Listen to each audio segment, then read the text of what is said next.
Significant developments this week from the Buffalo Common Council. One dealing with a new headquarters for the city department that's in charge of snow removal. The other is about big improvements to Shoshone Park, which is in North Buffalo.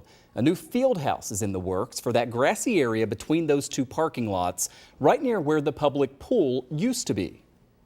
And University District Council member Rashid Wyatt joins us now. Great to get your perspective on both of these topics that I know are important, especially in your district. And I want to start there with the Department of Public Works. Why the need for this new facility? I mean, when we think Public Works, we think snow removal and all that goes along with that. And then also the location. Why is that significant? Well, the location, I think because of the winter storm and having those facilities where they can be centrally located, it may be a major challenge to have that facility because it's going to be a large facility.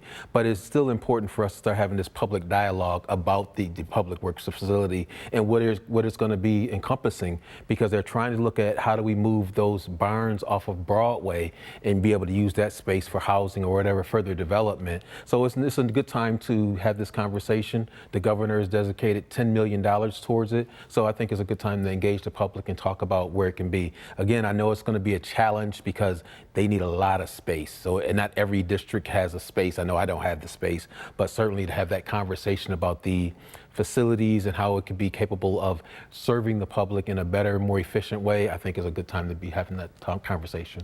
Talk to us about what happens next. I mean, you say public input is important here. How is this process going to play out in the council? Well, we're going to have this is going to be in committee, and so we'll start having that conversation. Hopefully, we'll have Public Works come and talk about it, because there hasn't been a lot of conversation and dialogue, not between from the council's perspective, but again, we want to open that conversation and really begin to have the public involved in the communication.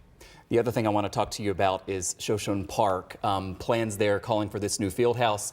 It got some approvals that it needed earlier this week. I mean, this is something we've talked about for a long time. It's an important spot for a lot of people who live in and around that area. Right. What can you tell us about how that is kind of moving forward? Well, it was just approved by the zoning board on the 19th, and it's going to the planning board on the 24th.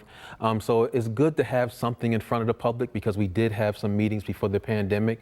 Now there's more meat on the bone so that public can come and talk about the facility itself and have more input. So we want to make sure that, again, I like to make sure the public is engaged on these type of projects, because it means a lot to the community.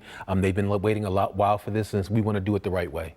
And the field house is important in terms of making this a year-round destination, right? I mean, there are lots of baseball fields there, baseball diamonds, but the field house is really kind of a game changer in terms of how much it can be used. Absolutely. I mean, I think I don't believe we have another facility like this in the city of Buffalo. We have it in Tonawanda and other areas, but we need a place. We have almost 9 months of snow. We need to have a facility that can accommodate families and children all year round, and I think that this is a game changer, not just for the university district, but for the city, because we should be looking at this holistically, what type of facilities that we have. Our community centers were our hubs, but now they're kind of outdated, and so we need new places, new spaces. And if we're talking about healthier communities, this is something that's going to be a game changer. So we look forward to the public input. We look forward to those children being able to have year-round activities, not just in the summer. Finally, talk to me about the funding that's already there, how this is moving forward, and then is there the potential that this becomes an even bigger project beyond just the field house? Well, I think, right now, what we have right now is the money from ARP and also what was dedicated from the mayor.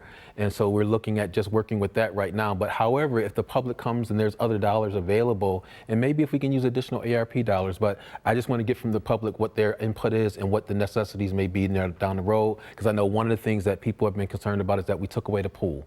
Well, we took away the pool because we looked at a year-round facility, $1.5 million on a pool for 3 months, or a facility like this that can be used all year round. I hope that the community really wants something like that can be used year round. Splash pads have become sort of an alternative to a pool, right? A lot cheaper and able to be better utilized. And they can be really very unique and different. And so I know that the public has talked about a splash pad, so we definitely want to have that type of thing right there. Shoshone has always had a pool. And I know people are disappointed that we don't have a pool, but we have to have some water amenity for the public, for the children. Good to see progress there, absolutely. University District Council member Rashid Wyatt, thanks for coming in. Good to see you. Thanks for having me, Mike.